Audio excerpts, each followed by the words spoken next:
सबको जय मसीह की।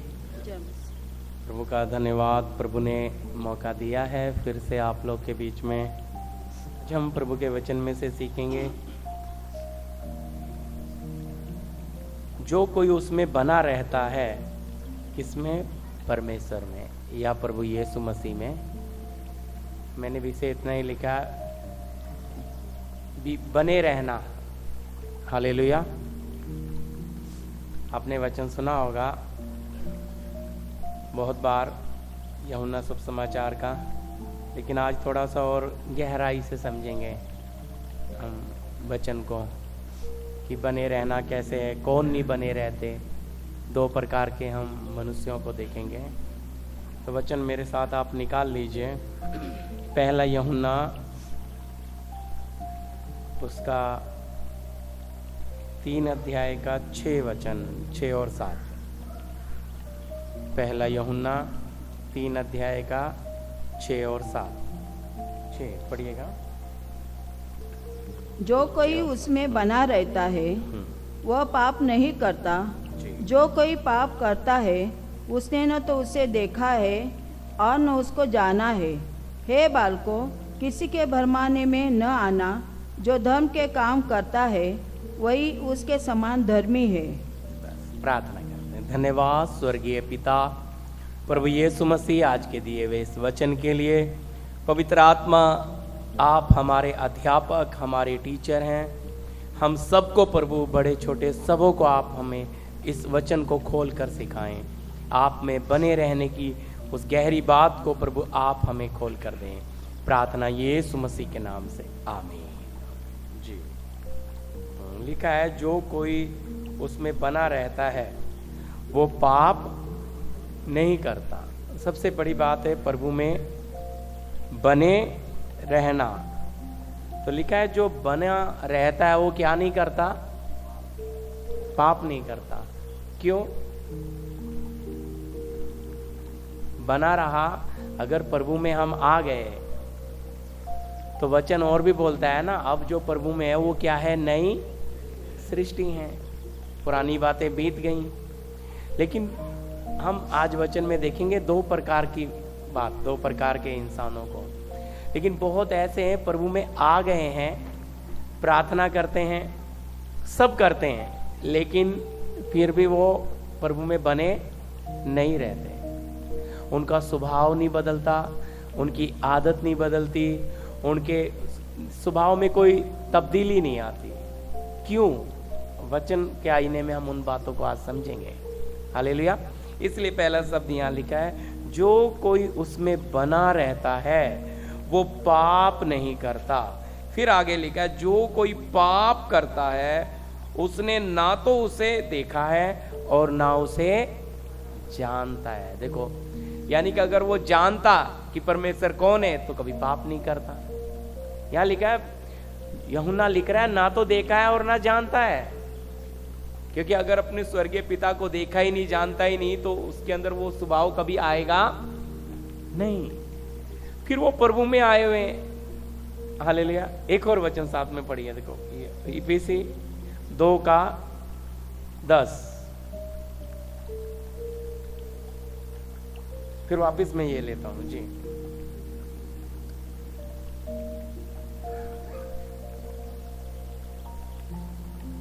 इफिसियों की पत्री 2 अध्याय का 10।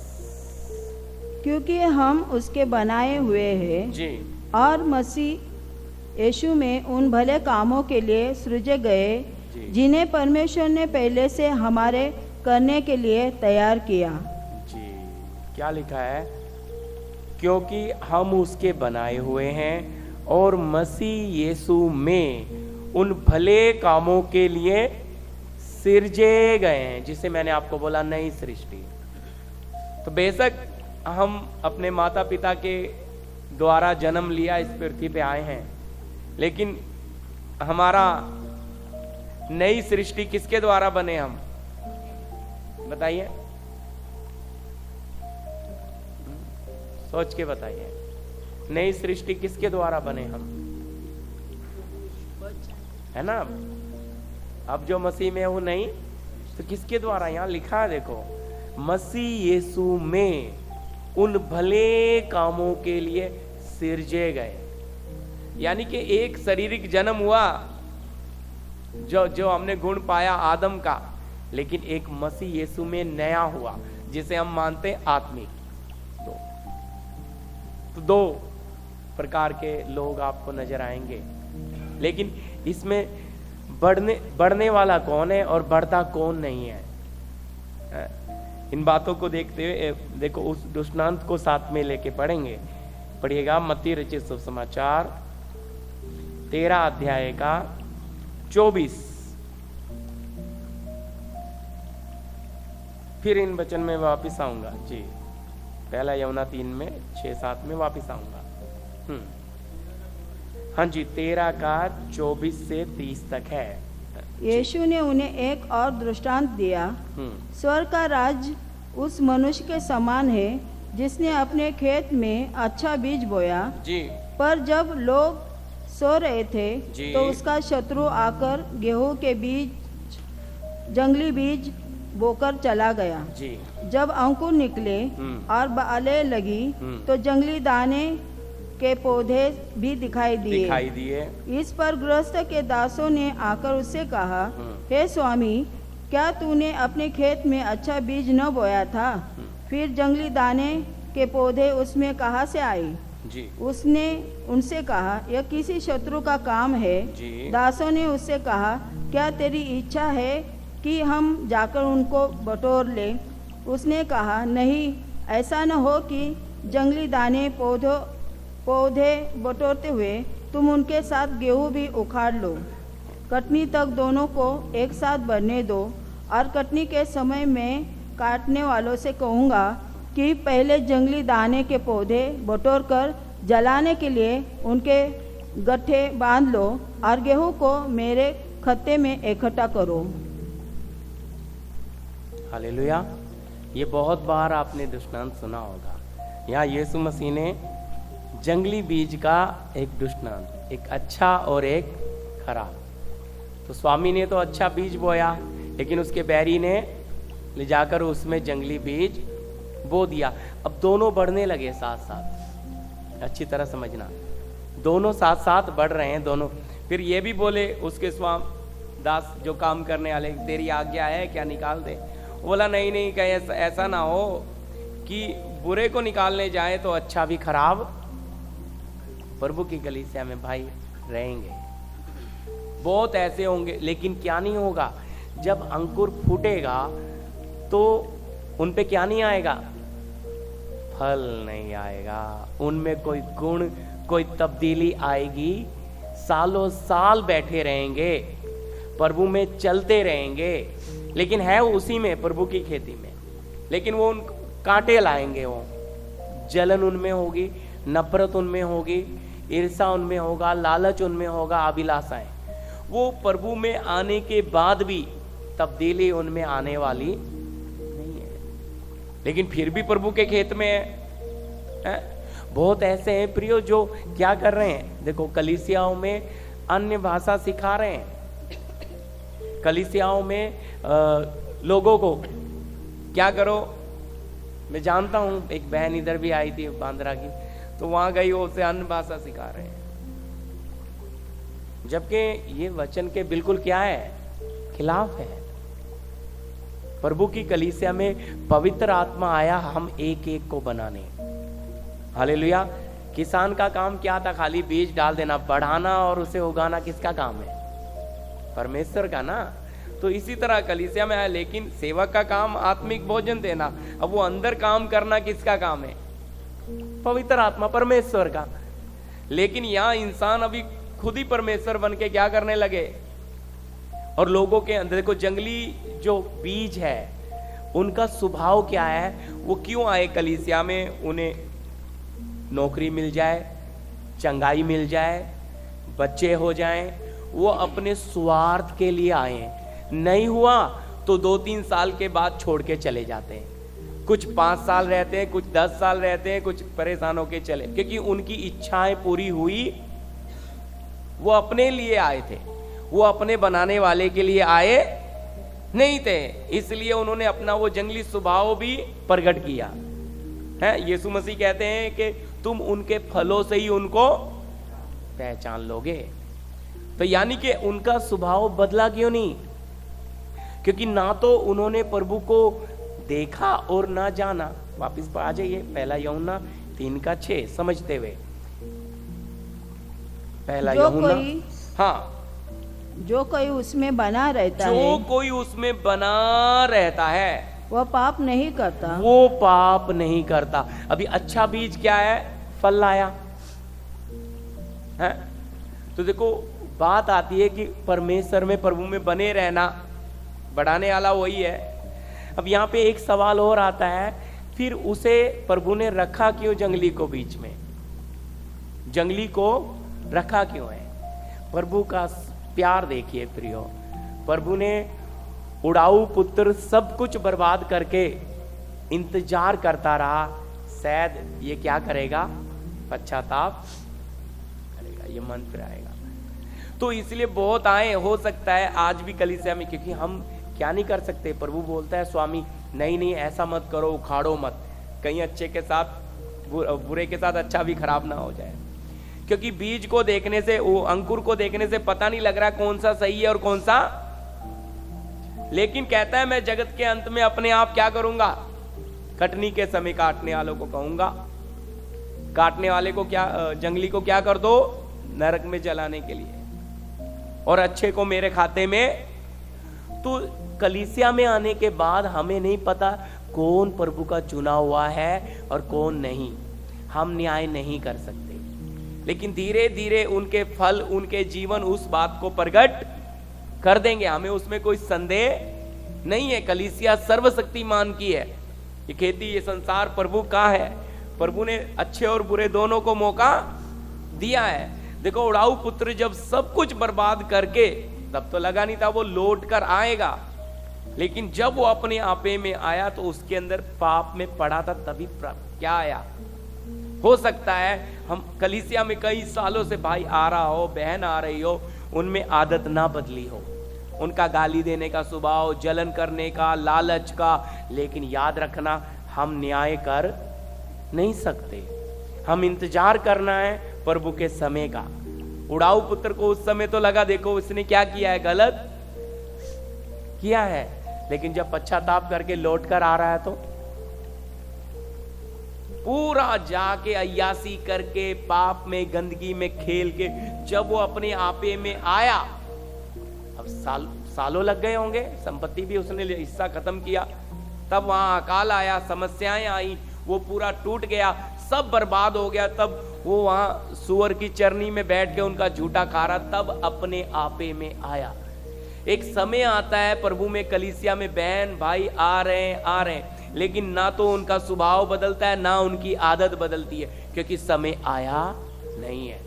हम कहें नहीं नहीं ये तो खराब है, ये तो इन्हें निकाल दो, ऐसा नहीं कर सकते प्रियो, ऐसा हम, क्योंकि ये कलीसिया सर्वशक्तिमान परमेश्वर की है, हमें उनको पूरा मौका देना है। क्यों? उनके लिए प्रार्थना करना। हमें नहीं पता कब उनके अंदर उस उड़ाऊ पुत्र के समान क्या आ जाए, पश्चाताप, और वो भी प्रकट हो जाए है? तो इसलिए हर किसी के ऊपर एक विश्वास सेवा का होता है, प्रभु आज नहीं कल तू इसे बदलेगा। हालेलुया। देखने में तो लगता है इसके गुण जंगली हैं, लेकिन क्या पता जब पेड़ आ जाए तो क्या पता ये चुना हुआ बन जाए। हालेलुया। अब देखने में तो साउल लग रहा था, विरोधी था, लेकिन बाद में क्या बोलता है, मुझे तो माँ के गर्भ से ही परमेश्वर ने, ये क्या भाई पहले क्यों लग रहा था संसारिक, बाद में कैसे बदल गया। तो याद रखिए प्रभु के वचन को हम जब पढ़ते, हमारे अंदर क्या होना है, उस स्वामी के अंदर कितना धीरज था, नहीं नहीं दोनों को बढ़ने दो है। तो आपके मेरे अंदर अगर स्वभाव, हम अपने प्रभु की पहचान में कब आते हैं, जब हम उसके साथ बने रहते हैं। बने रहना, तो बने रहने में दिक्कत क्या है, अगर हमारे अंदर संसारिक स्वभाव है जंगली, तो हम बने नहीं रह सकते। हम अपनी आदत छोड़ेंगे नहीं, हम अपना स्वभाव छोड़ेंगे नहीं, हमारा स्वभाव बदलेगा नहीं, क्यों? क्योंकि हमारी जड़ यीशु बना ही नहीं है। हमारी जड़ तो संसार है, जंगली है। तो धीरे धीरे जब हमारे जीवन में प्रभु का आत्मा काम नहीं करता, यानी कि हमारे जीवन में प्रभु के गुण आते नहीं, प्रभु का स्वभाव नहीं आता, तो क्या होता है? धीरे धीरे हैं जी हमारा संसारिक स्वभाव। और लोग बोलते हैं, भाई ये तो बहन इतनी पुरानी है, ये भाई इतना पुराना है, ये इतने साल से जाता है, ये बदला क्यों नहीं? अब उसके लिए ठोकर भी हो जाता है बहुतों के लिए, क्योंकि ये नहीं बदला तो हम क्या बदलेंगे। लेकिन ये नहीं पता भाई वो क्या नहीं है, वो प्रभु का बीज नहीं है उसमें, वो चुना हुआ नहीं है। क्योंकि चुना हुआ प्रमाण कौन देगा? बोलिए, चुने हुए का प्रमाण कौन देगा? प्रभु चुनेगा तब प्रमाण मिलेगा। हाँ जी, मैंने आपको कई बार उदाहरण दिया, 20 बच्चे रनिंग में दौड़ रहे, हमें नहीं पता कौन फर्स्ट, कौन सेकंड, कौन थर्ड आएगा, लेकिन दौड़ते दौड़ते दौड़ते वो 20 में से पता लगता है पहला नंबर, दूसरा नंबर। तो ऐसे ही मसीहत में हम कितना अच्छा दौड़ेंगे, अपने आप हमारी दौड़ बताएगी ये चुना हुआ है। पहले से कोई डिसीजन नहीं ले सकता ये चुना है, ये चुना नहीं। भाई वचन कहता है जो आगे हैं वो पीछे हो जाएंगे और जो पीछे हैं वो आगे हो जाएंगे। असल में स्वभाव, क्योंकि प्रभु को अगर जाना है तो क्या करेगा? गलत बातों से भय खाएगा। अगर प्रभु को जाना नहीं, प्रभु को पहचाना नहीं, तो मन मर्जी में पूरा जिएगा। और जब मन मर्जी में जिएगा तो यह होना पड़ेगा जी 6 से ही पड़ेगा, हाँ 3 का। जो कोई उसमें बना रहता है, जो कोई उसमें बना रहता है वह पाप नहीं करता। पाप नहीं करता। हाँ, जो कोई पाप करता है, अब जो कोई पाप करता है उसने न तो उसे देखा है, ना तो परमेश्वर को देखा है, और न उसको जाना है, और ना उसे जाना है। लेकिन फिर भी दावा करते हमने प्रभु के दर्शन देखे, हमने प्रभु को देखा, उसकी आवाज सुनी। लेकिन भाई याद रखना, वचन कहता है अचंभव की बात नहीं, शैतान भी ज्योति में स्वर्गदूत का रूप धारण करता है। लेकिन जंगली का स्वभाव तो बदला ही नहीं है, समझे? क्योंकि जंगली क्या उगाएगा? बोलो, ऊंट कटारे और कांटे, और अच्छा बीज क्या देगा? फल। तो कैसे पहचान आ रहा है? उसका स्वभाव। मैंने आपको ईपीसी पढ़ाया 2 का, है ना, 10, 2 का 10 पढ़ा ना? हाँ जी, हाँ। तो उसमें आपने क्या पढ़ा? भले कामों के लिए मसीह यीशु में सिरजे गए। तो भाई जब हम संसार के लिए मरे तभी तो, अब यहाँ पे ये बीज मरा तो फल लाने के लिए आगे आया। लेकिन जो मरा ही नहीं, या मरा तो फिर कौन सा, उसमें प्रभु कभी आया ही नहीं, क्योंकि वो पूरा संसार था, जंगली था, और वो अपने स्वभाव से क्या लाएगा? कांटे ही लाएगा। इसलिए यीशु मसीह कहते हैं मत्ती में, भाई तुम उनके फलों से ही उनको पहचान लोगे। फल अंदर से निकलने वाले नेचर, गुण, आदत, वो बताएगा इसमें प्रभु है या नहीं। तो अगर हमारे अंदर मसीह आत्मिक फल आने हैं, तो प्रभु में, अगर यीशु मसीह में हम सिरजे गए हैं, तो उसके गुण भी तो आएंगे, हैं? अभी देखो, जब फल हम देखते हैं, अगर कभी ऐसा हुआ है कि अमरूद के पेड़ से हमने सेब तोड़ा हो, एप्पल, बोलिए तोड़ा है?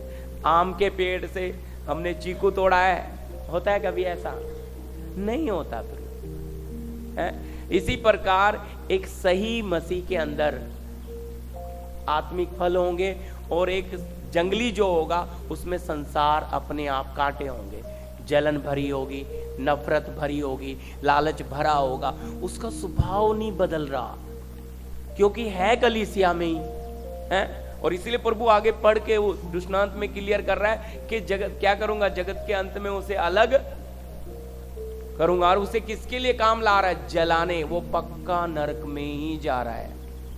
कितनी कलीसियाओं में लोग शारीरिक ही बैठे हैं, उन्हें आत्मिक बातों का समझ में नहीं आता, और वो शारीरिक बातों के लिए, वचन में लिखा, लज्जा की बातों पर क्या करते हैं? घमंड क्यों कर रहे हैं? क्या उन्हें विश्वास नहीं कि इस मिट्टी के शरीर को छोड़ के जाना है? तो अगर इस शरीर को छोड़ना है तो फिर इसके पीछे, इसकी लालसा, इसकी इच्छा, इसकी अभिलाषाओं के पीछे क्यों? शारीरिक फल क्यों उग रहे हैं? उन्हें शारीरिक बातें क्यों चाहिए? उन्हें आत्मिक बातें अच्छी क्यों नहीं लगती? उन्हें आत्मिक बातों के लिए भूख क्यों नहीं है? आत्मिक बातों के लिए प्यास क्यों नहीं है? क्योंकि वो अपने स्वभाव से प्रकट करते हैं, प्रकट करते हैं। जी जी आगे पढ़िए। जाना नहीं ना प्रभु कहाँ? हे बालको, किसी के भरमाने में न आना, किसी के भरमाने में न आना। जो धर्म के काम करता है हाँ, वही उसके समान धर्मी है। हालेलुया। देखो यहाँ लिखा है, जो धर्म के काम करता है वही उसके समान धर्मी है। यानी कि जो अच्छा बीज है उसके अंदर अपने आप वो गुण आ जाएंगे, अपने आप पिता का नेचर आ जाएगा, स्वभाव आ जाएगा, आदत आ जाएगी। प्रेम, परमेश्वर प्रेम है। लेकिन जो जंगली है वो कैसा रहेगा? उसके लिए पढ़िए पहला यूहन्ना 2 अध्याय का 19 पढ़िएगा, 19 से पढ़िएगा। वे निकले तो हम ही में से, वो निकले तो हम ही में से हैं, पर हम में कहते नहीं। हालेलुया। अभी जंगली अच्छे के साथ जंगली बोया, वचन कह रहा है निकले हम ही में से हैं। जी आगे।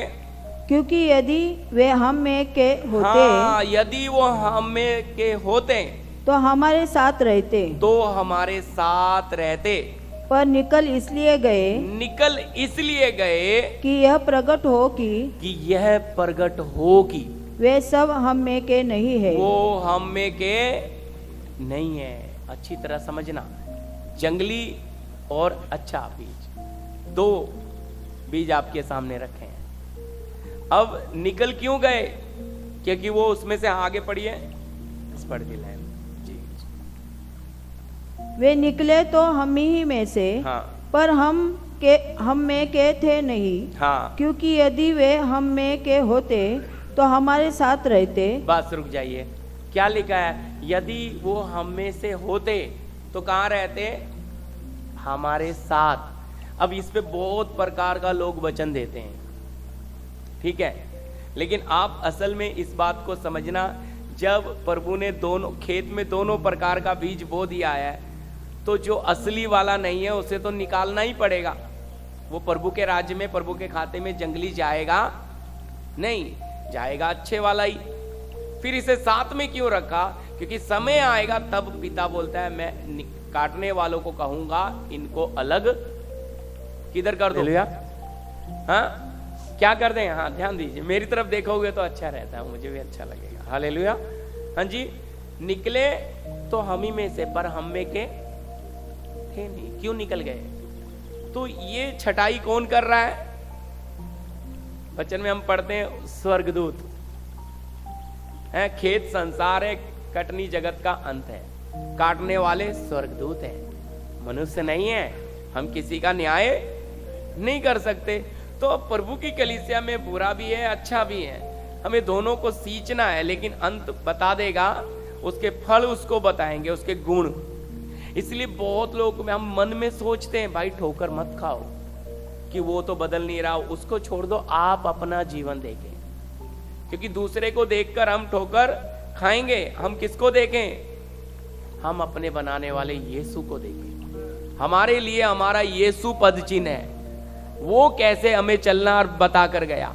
यदि हम इंसानों को देखेंगे तो हम तो ठोकर खा जाएंगे, क्योंकि दिखने में वो विश्वासी है, प्रार्थना करता है, अपनी इच्छाओं के पीछे भागता है, अपनी लालसाओं के पीछे भागता है, अपनी मनमर्जी के पीछे भागता है, लेकिन वो क्या है? लेकिन परमेश्वर अपने समय पे उसे अलग करता है। इसलिए ये काम कौन करेगा? परमेश्वर ही। शारीरिक व्यक्ति आत्मिक बातों में रह नहीं सकता है, क्योंकि उसका मन कहां लगा रहेगा? और आत्मिक जो होगा उसका मन पिता की तरफ लगा रहेगा, और शारीरिक का मन पृथ्वी की तरफ लगा रहेगा, शरीर की बातों में। तो इनका आपस में कोई मेल नहीं है। अब जिसका मन परमेश्वर की ओर लगा है तो उसमें कुछ तब्दीलियां होंगी आत्मिक, और जिसका मन संसार में लगा है पृथ्वी पर, उसके अंदर पृथ्वी वाला मिट्टी का ही स्वभाव नजर आएगा। तो इसलिए हम फलों से पहचानेंगे कि भाई ये चुना हुआ है, ये प्रभु की बेटी है, ये प्रभु का बेटा है। लेकिन समय से पहले क्या नहीं कर सकते, किसी का न्याय नहीं करना। हालेलुया। मैं इसलिए उड़ाऊ पुत्र की कहानी आपके सामने उदाहरण रख रहा हूं कि भाई लगा था सबको ये तो पूरा खराब है, सब प्रकार की अयासी में जाके कंगाल पूरा हो गया, खत्म। तब अपने आपे में आया पश्चाताप। तो प्रायश्चित अंदर क्यों आया? क्योंकि पाप की याद आई। और जब पिता की याद आई तो किधर चला? कहता अब अपने घर पहुंचूंगा और क्या कहूंगा, पिता अब इस योग्य नहीं कि तेरे घर पर मुझे एक नौकर के समान रख ले। अच्छी तरह समझिए। तो पर पिता ने क्या किया? भाई उसे दूर से देखते ही गले। ये वो स्वर्ग का दृश्य है। एक पापी जब अपना मन फिराता है, क्यों पिता ने इतनी बड़ी कीमत क्यों अदा की? बोलिए। लिखा है परमेश्वर ने जगत से ऐसा एक प्रेम किया कि अपना एक लौता, बोलिए, अपना एक लौता क्यों दे दिया? ताकि जो कोई उस पर वो नाश ना हो, क्या पाए? अनंत जीवन। तो अब उड़ाऊ पुत्र की कहानी जब हम देखते हैं, उड़ाऊ पूरा पाप में पड़ा था, बर्बाद होकर लौट आया पश्चाताप करके अपने आपे में आके। तो अब उड़ाऊ लौट कर आ रहा है, उसके लिए कीमत किसने अदा की? परमेश्वर ने। उसके लिए पाप की मजदूरी मौत थी, मरा कौन? प्रभु यीशु। इसलिए पाला हुआ किया गया, उड़ाऊ पुत्र के टाइम काटा गया। किसके लिए? पाप के छुटकारे के लिए। तो कुछ समझने के लिए पढ़िए रोमी 5 अध्याय का 8 वचन। रोमियो की पत्री 5 अध्याय का 8 वचन। परंतु परमेश्वर हम पर अपने प्रेम की भलाई इस रीति से प्रकट करता है कि हम जब हम पापी ही थे तभी मसीह हमारे लिए मरा। हालेलुया। जब हम पापी ही थे तो मसीह के प्रेम की, वापस पढ़ दीजिए जी, सुनिए। परंतु परमेश्वर हम पर अपने प्रेम की भलाई इस रीति से प्रकट करता है कि जब हम पापी ही थे तभी मसीह हमारे लिए मरा। बोलिए, हम में कोई अच्छा गुण देखा, कोई अच्छा स्वभाव देखा? वचन कह रहा है जब हम पापी ही थे तब मसीह हमारे लिए मरा, ताकि हम आगे से पाप में जीवन ना बिताएं। लेकिन बहुत लोग मसीहत में आके पाप में जीवन बिता रहे हैं। क्यों बिता रहे हैं? क्योंकि ना तो उन्होंने परमेश्वर को देखा है और ना परमेश्वर को जानते हैं। इसलिए वो पाप में पूरा मन मर्जी में, इच्छाओं में, लालसाओं में क्या कर रहे हैं? उनके अंदर उड़ाऊ पुत्र के समान प्रायश्चित आया नहीं है। वो पाप के लिए रोए, पाप के लिए प्रार्थना किया, लेकिन पाप को छोड़ा नहीं, पाप का स्वभाव नहीं छोड़ा, पाप की आदत नहीं छोड़ा और अभिलाषाएं और लालसाएं नहीं छोड़ी। पाप में जीवन बिता रहे हैं लेकिन है प्रभु में। लेकिन उड़ाऊ पुत्र अपने आपे में आया तो क्या फिराया? मन फिराया कि अब इस योग्य नहीं कि तेरा पुत्र कहला, अब एक दास के समान, नौकर के समान। तब वो आया तो उसे क्या मिला? भाई पैरों में शुभ समाचार के जूते हैं, उद्धार का वस्त्र एक पापी को परमेश्वर देता है। मैंने बोला ये जो बैल काटा गया ये प्रभु यीशु की छाया है। हालेलुया। बछड़े को बलिदान करते थे पहले टाइम में, तो वो प्रभु के लिए। क्यों? भाई ये निर्दोष मर रहा है ताकि पापी का उद्धार हो। हमारे लिए मारा गया है, हमारे लिए गाड़ा गया और हमारे लिए ही तीसरे दिन मुर्दों में से प्रमाण देने। तो ये पापी के लिए मरा। हालेलुया। तो अब अपने प्रेम की भलाई को प्रकट किया। समझने के लिए आप कई बार पढ़ा होगा सिमोन के घर जब यीशु मसीह गए तो सिमोन ने देखा कि एक बदनाम स्त्री यीशु के पैर आंसुओं से धो रही है, इत्र डाल रही है, बालों से पूछ रही है। वो सोचा ये कोई राजपाट होता, ज्ञानी होता तो जान जाता कौन है। तो सिमोन को बोला कि देख मैं तेरे घर आया, तूने एक गिलास पानी पर ये आई है। तो उसमें क्यों ये बात बोला? उसके सामने एक उदाहरण रखा कि एक व्यक्ति के तूने 10,000 तेरा देनदार है, कर्जदार, और एक 500 रुपया है, तूने दोनों को माफ कर दिया। सिमोन बता ज्यादा प्यार तुझसे कौन करेगा? वो बोलता है प्रभु जिसका ज्यादा माफ किया, जिसका 10,000 माफ किया वो ज्यादा प्यार करेगा। बोलता है ऐसा ही मैं तेरे घर आया, तूने पानी नहीं दिया पर ये अपने आंसुओं से मेरा पैर, और मैं तुझसे सच कहता हूं जिसका ज्यादा माफ किया जाता है वो ज्यादा प्यार करता है प्रभु को। तो प्यार कौन करता है? पापी। उड़ाऊ पुत्र कितना प्यार दिखा रहा है, और बड़ा तो अंदर भी नहीं आ रहा, जो साथ में ही है। संपत्ति बांटी तो दोनों को बराबर दी, ऐसा नहीं है कि बंटवारा करते समय बड़े को कुछ नहीं दिया, वहां लिखा बांट दे। लेकिन उड़ाऊ बर्बाद होके सब कुछ, अब वो बदल के आया, बाप मना रहा है मेरा जो है वो तेरा ही है, लेकिन अब आनंद मना, तेरा भाई मर गया था, जी गया है, खो गया था, मिल गया, अब ये वो नहीं है जो गया था। हालेलुया।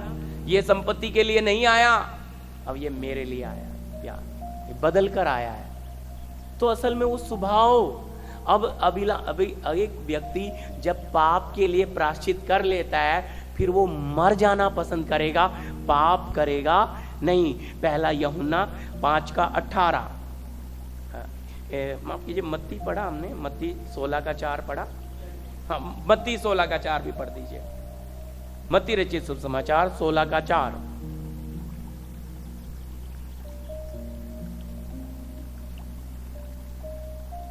इस युग के बुरे और व्यभिचारी लोग, इस युग के बुरे और व्यभिचारी लोग चिन्ह ढूंढते हैं। क्या करते हैं? कौन है ये? अब आप बताइए, इतना वचन सुना है। हाँ जी, दोनों बीज में से बताओ ना भाई, आप सुन रहे हो वचन, कौन सा बीज है ये? क्या ढूंढता है? जंगली। यहां शब्द देखो, वो व्यभिचार करते हैं संसार के साथ। लिखा है इस युग के बुरे और व्यभिचारी लोग चिन्ह ढूंढते हैं, चमत्कार। ये शारीरिक लोग हैं, ये जंगली बीज है। अगर इन्हें चिन्ह और चमत्कार नहीं मिलेगा ये चले दूसरी तरफ, क्योंकि इनके अंदर इन्हें प्रभु से कोई लेना देना नहीं है। प्रभु इनके लिए मरा, इनके लिए जान दी, इनके सारे पापों को उठा लिया, लेकिन फिर भी इनका प्रभु की कोई ना तो इन्होंने देखा है ना उसे जानते हैं। इसलिए ये अपनी ही अभिलाषा और लालसाओं में पड़े। इसका मतलब ये नहीं है कि हमारा प्रभु चिन्ह चमत्कार नहीं करता। याद रखिए, ये लोग इसी के पीछे पड़े रहते हैं। पता लगेगा उधर चमत्कार हो रहा है, तुरंत उधर ही भाग लेंगे। उधर बड़ा काम हो रहा है, वो अभिषेकित आ गया उधर, ये उसी के पीछे है। इनको प्रभु से कुछ लेना नहीं है। तो लिखा इस युग के बुरे और कौन से? व्यभिचारी। व्यभिचारी का मतलब है नौकरी मिले, धन मिले, घर मिले, बच्चे मिले, ये संसार की सारी चीजों से पूरा व्यभिचार करते हैं। तो इसलिए यीशु कहते हैं कि इस युग के बुरे और व्यभिचारी लोग चिन्ह ढूंढते हैं। हालेलुया।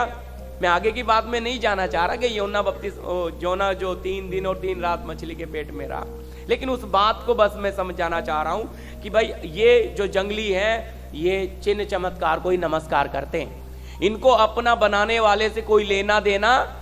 पहला वचन जो आपको बोला, बने क्यों नहीं है? क्योंकि ना तो उसे देखा है और ना उसे जानते हैं। उसके साथ इनका कोई रिश्ता नहीं है, इन्हें उससे कुछ नहीं लेना। इन्हें तो बस जिधर काम हो रहा है उधर ही जो दे दे उधर ही वो ही देव है।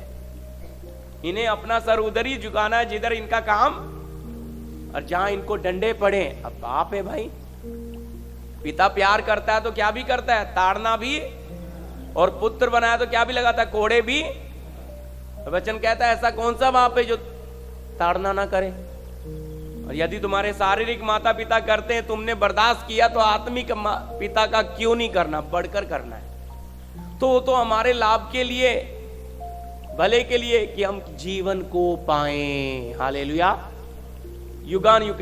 इसलिए वो इंतजार करता है कि शायद मेरा बेटा मेरी बेटी मन फिराकर लौट आएंगे।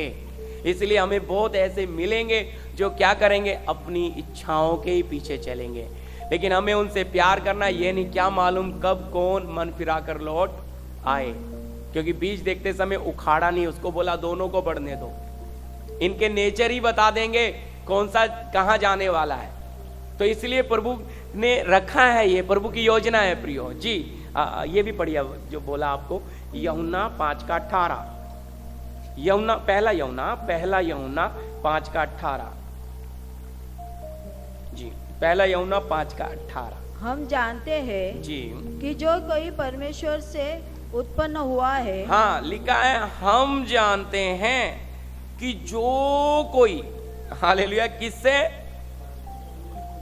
हाँ जी, लिखा है हम जानते हैं कि जो कोई परमेश्वर से उत्पन्न हुआ है, हाँ, वह पाप नहीं करता।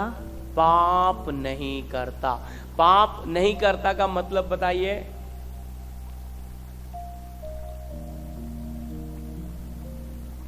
हालेलुया, पाप नहीं करता। पाप क्या है? फिर उत्पत्ति में जाना पड़ेगा। आदम ने क्या किया? मन मर्जी की प्रियो, अपनी मर्जी करना ही है ना। ये बार बार आप अपने मन में गांठ मान लो कि अपनी मर्जी करना ही। तो शैतान बस इतना ही तो काम करता है हमारे अंदर, हमें अपनी मर्जी के पीछे चलने में लगाता है। हालेलुया। और हमें इतना ही समझना भाई, यही असली जड़ है। इसलिए लिखा जी, हाँ हम जानते हैं कि जो कोई परमेश्वर से उत्पन्न हुआ है वो पाप नहीं करता। पर जो परमेश्वर से उत्पन्न हुआ, हालेलुया, किससे? जो परमेश्वर से उत्पन्न हुआ है उसे वह बचाए रखता है। हालेलुया। तो इसका मतलब जो असली बीज है उसमें कभी भी संसार नजर आएगा नहीं, और जो जंगली है उसमें कभी अच्छाई मिलने वाली नहीं है। उसमें ऊंट कटारे और कांटे ही उसमें आपको बराबर। इसलिए आप हर एक फल से, उनके फलों से ही उनको पहचान लोगे। कोई ज्यादा प्रार्थना भी नहीं करनी पड़ेगी आपको। अब बोलेंगे यार ये इतने साल से प्रभु में भाई होंगे, लेकिन ये कौन सा बीज है? ये जंगली है। ये अगर अच्छे होते तो क्या हो जाता? बदल जाते। आज भी इनमें व्यर्थ झगड़े क्यों पड़े? क्यों लालसाएं, क्यों इच्छाएं, क्यों अभिलाषाएं? ये इन चीजों से निकले क्यों नहीं? क्योंकि वो मरे ही नहीं। मरते तो बदलते ना। इसलिए मैंने आपको पढ़ाया, अब जो मसीह में है वो नहीं, पढ़ाया नहीं वो बताया, लेकिन वहां मसीह यीशु में भले कामों के लिए सिरजे गए। तो भाई सिरजे गए यानी कि कब? जब वो बीज मरा तभी तो होगा। अंकुर देखते समय नहीं पता लगता है कौन सा, दोनों में क्या हरा हरा दिखता है। अब हरा हरा दिखने से पता थोड़ी लगेगा कौन सा, लेकिन जब फल आते हैं तो उनसे पता। तो भाई वो कितने साल से वो बात नहीं, उसमें बदला कितना है, वो चेंजेस कितना हुआ है, उसका अपने प्रभु के साथ लगाव कितना है? मैं इसके विरोध में नहीं जा रहा कि चिन्ह ढूंढना। हमारा आज भी प्रभु चंगा करने वाला प्रभु है। आज भी हमारी जरूरतें बिना मांगे पूरी करने वाला ईश्वर है। हम उसकी चंगाई पे सवाल नहीं उठाते, लेकिन जो उसी चीजों के पीछे पड़े वो अपने स्वभाव से बताते हैं कि वो परमेश्वर को जानते नहीं है, वो व्यभिचारी हैं जी। हालेलुया। वो संसार की चीजों में व्यभिचार में मन लगाए बैठे हैं, और उनका जीवन ही बता रहा है कि वो परमेश्वर से कोई उनका पैदा होना नहीं है। वो पूरे संसार हैं, शारीरिक हैं जी। तीसरा यूहन्ना 1:11, तीसरा यूहन्ना 1:11।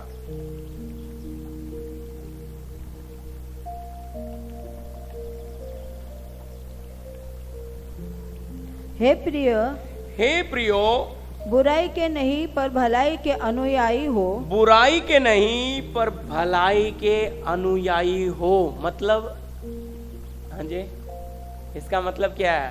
अनुयायी है, बुराई के नहीं पर भलाई के हाँ जी अनुयायी हो। अनुयायी का मतलब हाँ क्या है? बुराई के पीछे चलने वाले नहीं, पर अच्छाई के पीछे चलने वाले होना। बुराई का मतलब है, आपको बोला जंगली अपना स्वभाव प्रकट करेगा। अच्छाई के पीछे कौन जाएगा? मसीह के पीछे कौन जाएगा? हम गीत गाते हैं, यीशु के पीछे मैं चलने लगा, ना लौटूंगा ना। पीछे कौन जा रहा है? यीशु के। हालेलुया। जो चुना हुआ है भाई, जो पिता से पैदा हुआ है, जो मसीह में नई सृष्टि बना है, जिसका मन परिवर्तन उड़ाऊ पुत्र के समान हुआ है, वो मर जाना पसंद करेगा, बुराई में जाएगा नहीं। तो अनुयायी किसका हुआ? अच्छाई का, भलाई का, बुराई का नहीं। आगे पढ़िए। हाँ जी सिस्टर जी। जो भलाई करता है, जो भलाई करता है वह परमेश्वर की ओर से है। हालेलुया। यानी कि मैंने आपको पढ़ाया, भले कामों के लिए सिरजे गए। यहाँ लिखा है जो भलाई करता है वो परमेश्वर का कौन है जी? पढ़िए वापिस। जो भलाई करता है, बुराई के नहीं पर भलाई के अनुयायी हो। जो भलाई करता है वो परमेश्वर की ओर से है। हालेलुया। किसकी ओर से? क्योंकि मसीह यीशु में भले कामों के लिए। तो अगर आप भलाई करते हैं तो आप किसकी ओर से हैं? परमेश्वर की ओर से। यानी कि प्रभु के लोगों का स्वभाव है कि बुराई के बदले वो कभी किसी से बुराई करेंगे, पर अगर हम मसीह हैं और हमें बुराई, सामने वाला हमारे विरोध कर रहा है, हम भी उसका विरोध करेंगे, तो हम में मसीह, फिर कितना बर्दाश्त करें भाई? ध्यान से सुनिए, कितना सहें? क्योंकि सामने वाला तो सर पे चढ़ जा रहा है। अगर हम ना कुछ बोलें, क्या उसे सर पे चढ़ने दें? क्या उसे बेइज्जती करने दें? क्या उसे लड़ाई करने दें? देखो यहाँ पे समझना, क्योंकि आपका विरोध नहीं कर रहा है, अच्छी तरह समझना, वो आपके अंदर आए हुए मसीह का विरोध है। मसीह लोगों की जो लड़ाई है वो शारीरिक नहीं है, आत्मिक है। शैतान पूरी जान लगाता है कि प्रभु के लोगों को प्राण में लड़ाए, उकसाए और उन्हें क्या कराए? बुराई के बदले तुम भी बुराई, उन्होंने 100 की है, तुम 2 तो करो। बताओ, सोचो, क्योंकि वो तो जड़ से ही बुरा है, उसका मुकाबला मैं कभी कर नहीं सकता, क्योंकि मैं इतनी बुराई लाऊंगा कहां से? उसके पास तो भंडार है, वो तो राजा है बुराई में। तो प्रभु का वचन कहता है बुराई का सामना नहीं करना, वरन बुराई को भलाई से जीत। अब भलाई करने जाएंगे तो हमें तो ऐसे ही खा जाएंगे वो, क्योंकि ज्यादा मीठा बनेंगे तो निकल जाएंगे लोग। फिर क्या करें? समझना बात को है। तो परमेश्वर का वचन हमें क्या बोलता है कि हमने कबूतर की तरह भोले और सांप की तरह क्या रहना है? तो हम उनसे ना लड़ें, पर उनके ऊपर की उन शक्तियों से लड़े कि प्रभु के चरणों में गर्म आंसू गिराते, प्रभु वो मैडम, वो सर, वो सेठ, वो साहब क्या करते हैं? हमें बहुत तंग कर रहे हैं, अच्छा काम कर रहे हैं तो भी हम में कमियां निकाल रहे हैं। तो उसके ऊपर की शक्ति से झगड़ा, उसके ऊपर की शक्ति के लिए आंसू बहाते हुए स्वर्गदूतों को आज्ञा दें, वहीं बैठे बैठे घर में प्रार्थना, पर स्वर्ग अभी जाओ और उसके ऊपर की उस शक्ति को हटाओ, क्योंकि मुझे इतना टॉर्चर हो रहा है, मैं बर्दाश्त कर।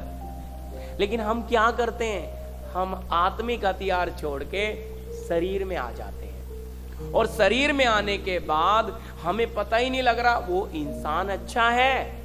लहू मांस की कोई लड़ाई नहीं है, लेकिन लड़ाई किससे है? शक्तियों से। और शक्तियां यही चाहती हैं कि आप प्राण में लड़ो, प्राण में लड़ो और बर्बाद हो जाओ। लेकिन परमेश्वर चाहता है तुम आत्मा से लड़ो, तुम उस लहू मांस से ना लड़ते हुए उसके ऊपर की शक्ति से लड़ो। वो तुम्हारे साथ गलत कर रहा है, तुम प्रेम करते हुए पीछे से उस शक्ति के ऊपर बम डालो भाई, उड़ जाएगा वो पूरा।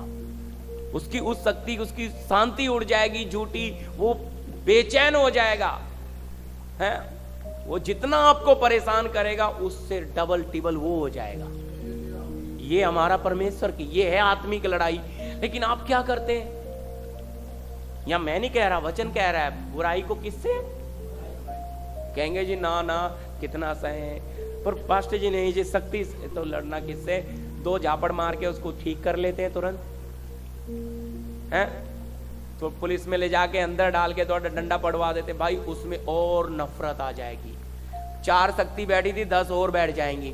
अब तो वो आपको फाड़ खाने के लिए तैयार है, क्योंकि आप आ गए प्राण की लड़ाई में, आप आ गए सर। वही तो वो चाहती थी शक्ति, वो आपके विश्वास को चुरा के ले गई, वो आपके ईश्वरीय नेचर को बर्बाद कर गई, वो आपको आत्मा में हरा गई। पर अगर आप आत्मा से खड़े रहते तो आप क्या करते? आत्मिक तरीके से लड़ते, संयमी रहते, सहनशील रहते, चुप रह के। वचन में लिखा है तुम्हारी ओर से लड़ने वाला कौन है? सेनाओं का यहोवा परमेश्वर। हमारी लड़ाई शरीर की नहीं है भाई, आत्मा की। लेकिन हमारे ओर से लड़ने वाला कौन है? सर्वशक्तिमान हमारी ओर से खड़ा है। तो उसके लोगों को, उसके बाल को भी छूता है तो किसको प्रभु बोलता है? तुम्हारे आंख को छूने वाला है। देखिए कितना सेफ बता रहा है। लेकिन हमें विश्वास नहीं होता, क्योंकि हम प्रभु के चरणों में बैठ के उन वचनों को लेकर प्रभु के सामने नहीं बैठते। जैसे एलिया ने प्रार्थना की कि प्रभु तेरे वचन में लिखा है, जिस दिन इजराइली तुझे छोड़कर पराय देवता के पीछे चले जाएंगे तो तू पृथ्वी से उपज बंद कर देगा, तू आकाश की बारिश बंद कर देगा। बारिश बंद कर। कैसे प्रार्थना किया एलिया ने? वचन में नए नियम में लिखा, हमारे समान दुख सुख भोगी मनुष्य गिड़गिड़ाकर प्रार्थना किया, आकाश ने बारिश बंद, पृथ्वी ने उपज देना बंद। कैसे हो गया भाई? किससे प्रार्थना कर रहा है? वचन से। आपका मेरा विरोधी चाहता है हम प्राण से लड़ें, हम वचन से ना सामना। वचन की तलवार आपके पास हो गई ना, देख के ही भागेगा वो। लेकिन हम किससे लड़ते हैं? हम शरीर से लड़ते हैं, जबकि हमारी लड़ाई शारीरिक है ही नहीं है? तो इसलिए बुराई से क्यों, बुराई को भलाई से कैसे जीतना है? उस समय चुप रह जाओ, पर किससे? पिता के चरणों में बैठ जाओ, उतना ही जोर लगा के। मैं कह रहा हूं उस व्यक्ति का सुख, चैन, शांति सब उड़ा देगा परमेश्वर। और उसके डंडे में आवाज नहीं है प्रियो, पर जब पड़ता है ना, अच्छा सीधा हो जाता है।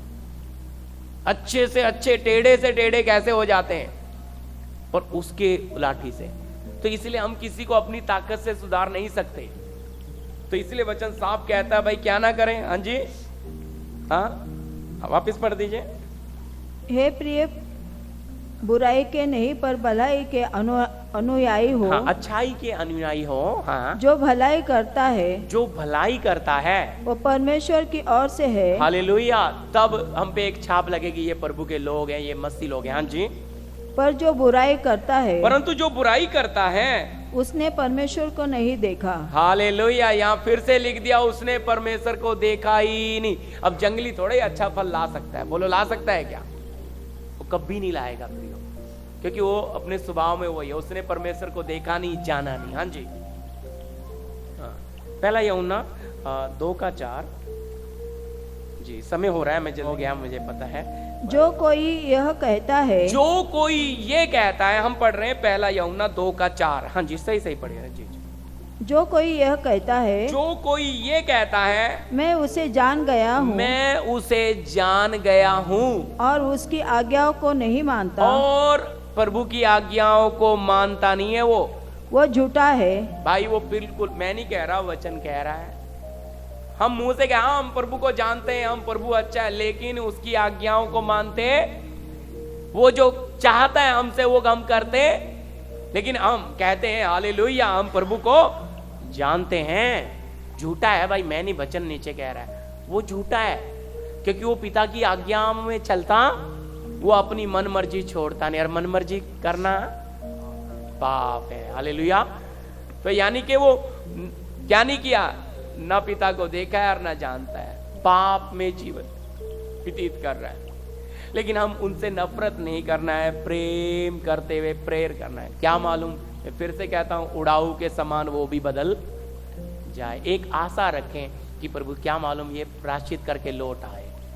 कई कई साल लोग नहीं बदलते, तो हम सोचते हैं भाई फिर क्या करो, इसे निकाल दो। भाई हम नहीं निकाल सकते, कलीसिया किसकी है, तो न्याय वो करेगा। जी अगला लास्ट भी पढ़िए, पहला यूहन्ना शुभ समाचार 15। अच्छा बाकी 1 मिनट आगे पढ़ देंगे। हाँ, वो झूठा है, वो झूठा है और उसमें सत्य नहीं, और उसमें सच्चाई। देखो जी कैसे है, जंगली में सच्चाई है। जंगली जो कुछ कर रहा है वो अपने उसमें कोई अच्छा फल है लिखा है, उसमें सत्य नहीं। उसमें सत्य नहीं का मतलब यीशु नहीं है उसकी जड़। अगर वो यीशु में भले कामों में सिरजा जाता तो उसके अभी गुण बदल, उसका भी नेचर बदल जाता, लेकिन वो है ही नहीं, उसमें सत्य नहीं है, इसलिए जो कुछ कर रहा है वो अपने। हाँ जी आगे पूरा हुआ, हो गया जी, सत्य नहीं है। हालेलुया। तो इसलिए हमें प्रभु में बने रहना बहुत जरूरी है।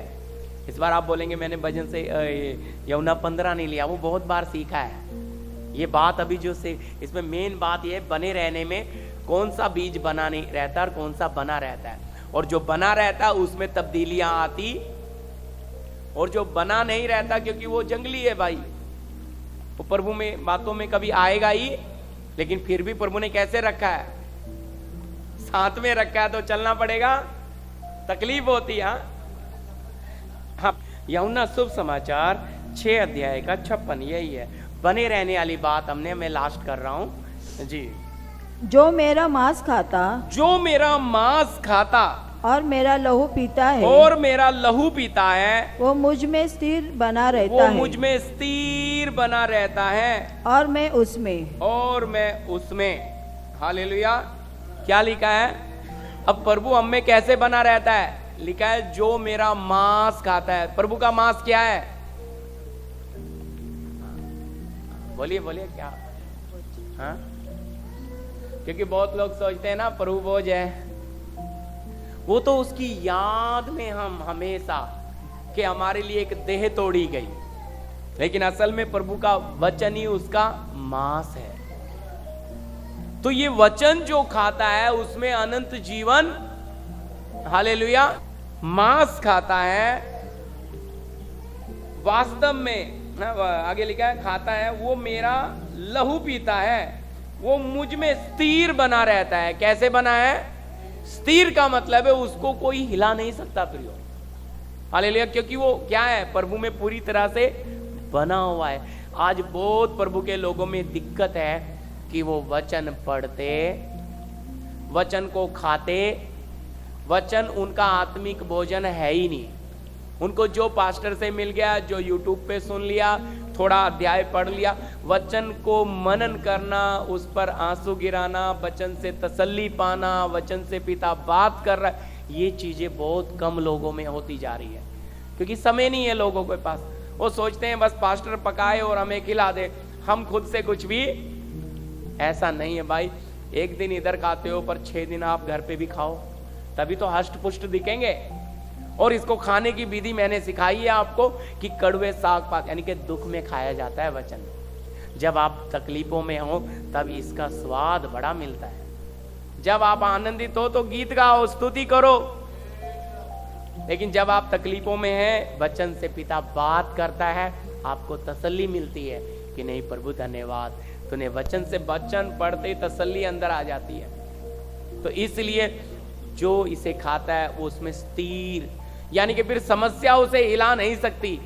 कितना भी तकलीफें आ जाएं प्रियो, उस पे कोई फर्क गिरेगा, इसलिए वो उसमें स्थिर बना रहता है। ठीक है, आज हमने देखा जो उसमें बना रहता है। हालेलुया। इसमें कोई सवाल रहेगा तो पूछ सकते हैं, समय हो गया है, प्रार्थना करेंगे। कोई सवाल है तो अभी आप पूछ सकते हैं। आज का टाइटल है जो उसमें बना रहता है। प्रभु में बने रहने की बात में 2 बीज आपके सामने रखे, 2 मनुष्य स्वभाव के, क्योंकि एक बना और जंगली क्या नहीं करता है, वो अपना स्वभाव कभी छोड़ता नहीं है प्रियो, लेकिन प्रभु ने दोनों को साथ रख दिया। Hallelujah, hallelujah. प्रार्थना करेंगे अगर कोई सवाल नहीं है। हालेलुया, ये आंखें बंद करें। धन्यवाद, धन्यवाद सर्वशक्तिमान पिता परमेश्वर, आसमानीय बाप, स्वर्गीय पिता, प्रभु यीशु मसीह, हम आपका धन्यवाद देते हैं प्रभु इस सौभाग्य के लिए, आज के वचन के लिए प्रभु, जो आप में बना रहता है प्रभु। सचमुच वो बहुत सा फल लाता है प्रभु। धन्यवाद प्रभु, हमने आपके वचन से आपने बातें की प्रभु, हमारे सामने आपने रखा प्रभु। प्रभु बहुत ऐसे भाई बहन हैं जो बदले नहीं हैं, पर इंतजार है प्रभु आपको कि वो अपने पापी स्वभाव से बदलें, उड़ाऊ पुत्र के समान एक प्रायश्चित करें, और प्रभु नए मन के साथ आपके साथ मसीह यीशु में नई सृष्टि में तब्दील हो प्रभु। उनके विचार, उनके सोच विचार, उनका नजरिया, उनका सब कुछ अंदर से बदलने के लिए आप उनमें काम करें प्रभु। आपने उनमें जो अच्छा काम आरंभ किया है, आप ही उसे यीशु मसीह के दिन पूरा करेंगे प्रभु। आपने काम किया प्रभु। हालेलुया। जंगली बीज और प्रभु अच्छा बीज दोनों बोए गए, लेकिन आपने कहा दोनों को एक साथ बढ़ने दो। हालेलुया प्रभु। दो प्रकार के लोग आपकी कलीसिया में पाए जा रहे हैं प्रभु। हालेलुया। लेकिन आप अपने न्यायी ईश्वर हैं, हम बस फलों से पहचाने प्रभु, और आपके समय का इंतजार करें प्रभु। जो संसार है प्रभु वो अपने आप ही निकल जाएगा। हालेलुया। जो आपके लोग हैं प्रभु, आपके खाते में, आपके राज्य में पाए जाएंगे प्रभु। आपके जीवित वचन से आपने बातें की हैं स्वर्गीय पिता, ये वचन हमारी मांस रूपी हृदय की पट्टी पे लिखा जाए मेरे प्रभु। हम आपके वचन के अनुसार अपने मिट्टी के उस स्वभाव को, मन मर्जी को, जो पाप को प्रकट करता है, छोड़ते हुए आपकी मर्जी में चलने के लिए कृपा दो, क्योंकि प्रभु इसी के लिए हम बुलाए गए हैं। हम भले कामों के लिए सिरजे गए हैं प्रभु। हालेलुया। हम रोशनी की संतान हैं, हम प्रकाश दें प्रभु जी। हम अंधकार की बातों को ना प्रकट करें, हम रोशनी की बातों को रखें पिता। आपके वचन से आपने बातें की हैं, ये एक एक के हृदय की मांस रूपी पट्टियों पे लिखा जाए प्रभु। इनके लिए यह वचन आशीष का कारण हो प्रभु। आपके लहू में समर्पित कर दें यीशु मसीह के नाम से, आमीन आमीन। आइए भाइयों में से कोई लास्ट पे प्रार्थना करें हमारे बीच में जी।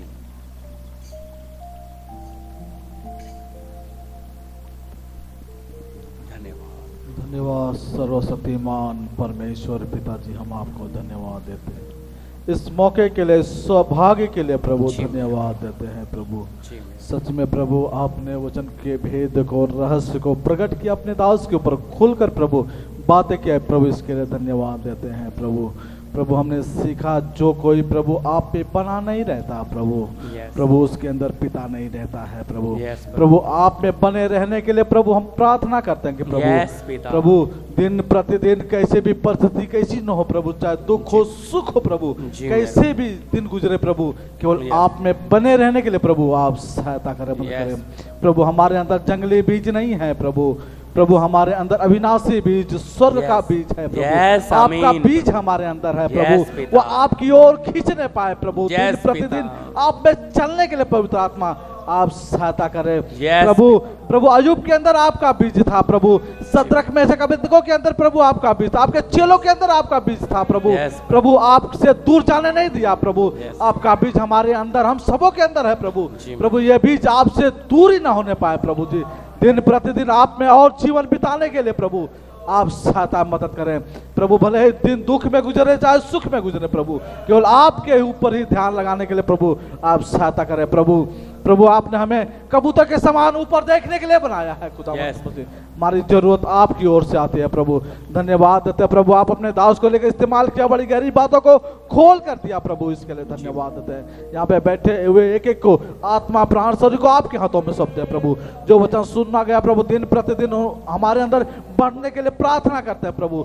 जड़ पकड़कर बढ़ते चले जाए प्रभु। हमारा ये वचन प्रभु प्रभु हम सबों के लिए एक आत्मिक उन्नति का कारण होने पाए प्रभु। धन्यवाद देते हैं। सारी बातों को आपके हाथों में सौंपते हैं प्रभु। प्रार्थना यीशु मसीह के सामर्थ्य बमले नाम से प्रार्थना विश्वास से करते पिताजी, सुनिए दर्शन कीजिएगा।